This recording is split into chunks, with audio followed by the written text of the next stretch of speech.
আসসালামু আলাইকুম রহমতুল্লাহ। গত ভিডিওতে আমরা রাজশাহীর চাঁপাইনবাবগঞ্জে অবস্থিত ছোট সোনা মসজিদ ঘুরে দেখেছি এবং তার বিস্তারিত জানার চেষ্টা করেছি। এই ভিডিওতে আমরা ঘুরে দেখব চাঁপাইনবাবগঞ্জে অবস্থিত সোনা মসজিদ থেকে 3 থেকে 4 কিলোমিটার দূরে চামচিকা মসজিদ।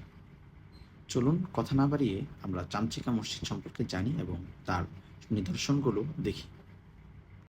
এখন আছে বর্তমানে সোনার মসজিদ স্থলবন্দর, যেটা হচ্ছে ইন্ডিয়া আর বাংলাদেশ বর্ডার। পিছনে দেখতে পাচ্ছেন ইন্ডিয়ান গাড়ি আছে। আর এই পাশে হচ্ছে আমাদের বাংলাদেশের গাড়ি।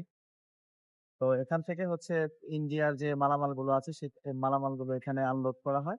আমরা এখন এই 0 পয়েন্ট থেকে চামচিকা মসজিদে যাচ্ছি, যেটা দূরত্ব 5 থেকে 7 মিনিটের। আপনারা যদি হেঁটে আসেন তাহলে 5 থেকে 7 মিনিট লাগবে, আর যদি অটোতে বা অন্য কিছুতে আসেন তাহলে হয়তো ওভারঅল 3 থেকে 4 মিনিট লাগবে। তো আমরা সিদ্ধান্ত নিয়েছি যে হেঁটেই চলে যাব, কারণ যেহেতু বৃষ্টি বৃষ্টি ভাব, আকাশ মেঘলা, ওয়েদারটা খুব ভালো সুন্দর। তো এই কারণে চিন্তা করেছি যে আমরা হেঁটেই চলে যাব চামচিকা মসজিদ। চলুন চামচিকা মসজিদটা দেখি। চামচিকা মসজিদে যাওয়ার জন্য আপনারা ছোট সোনা মসজিদ থেকে অটো পেয়ে যাবেন, যেখানকার ভাড়া হচ্ছে 10 টাকা। ওখান থেকে আপনারা চলে যাবেন 0 পয়েন্ট। 0 পয়েন্ট থেকে একটু সামনে এগিয়ে আসলে আপনারা দেখতে পাবেন ওখানে চামচিকা মসজিদের সাইনবোর্ড দেওয়া আছে। ওখান থেকে আপনারা চাইলে হেঁটেই চলে যেতে পারেন চামচিকা মসজিদ, যেখানে সময় লাগবে মাত্র 5 মিনিট। দেখেন, আমরা বৃষ্টির মধ্যে হাঁটছিলাম, দুইটা ছেলে আম বস্তায় করে নিয়ে যাচ্ছিল। তো মুসাবিন শমশের ও এই আম দুইটা ও বাচ্চাদের কাছে মাইরে দিচ্ছে।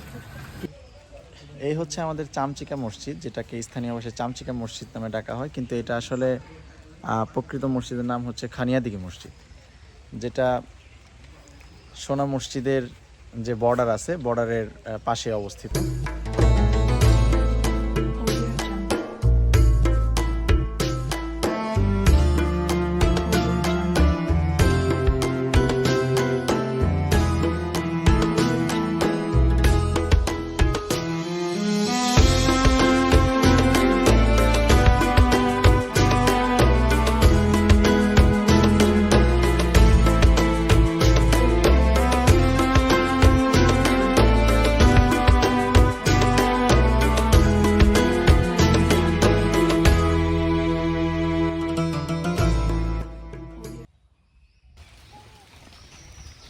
চামচিকা মসজিদটি চাঁপাইনবাবগঞ্জ জেলার হবিগঞ্জ উপজেলায় অবস্থিত।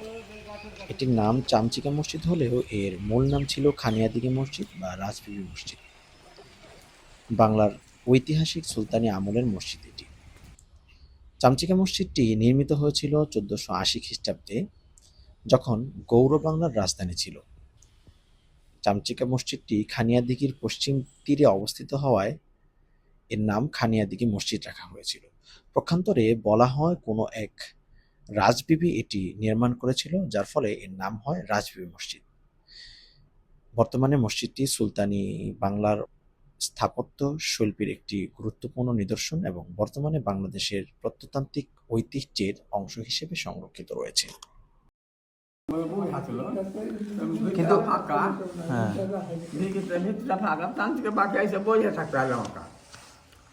তখন মানুষ খুব একটা থাকতো না, এমনি জঙ্গল। আচ্ছা আচ্ছা। জঙ্গল এছাড়া মানব করলে আগেটা ভেঙে গেছিল। তো এখানে মানুষ আসে না দূর দূরান্ত থেকে? আসলো, এখন আসছে, আগে আসতো না। আগে জঙ্গল সব আগে বসে। তখন কি আপনারা ছিলেন আর কি এখানে? না না, আরো আগে বাড়ি আসলো, ভারত বাড়ি চললেন, তাহলে সব পাশ আনলো, তখন আইলো মানুষ। কেউ ধরো আবাস করেছে কম বেশ, মানুষ কম, জঙ্গল বেশি, মানে ভয় পাইতো অনেকে এরকম কিছু। আর ভূত পাতালে খুব জোর, তখন কিছু আগে কিছু দান করবেন যা পারেন। ভূত পাতালে খুব জোর আগে। ও আচ্ছা।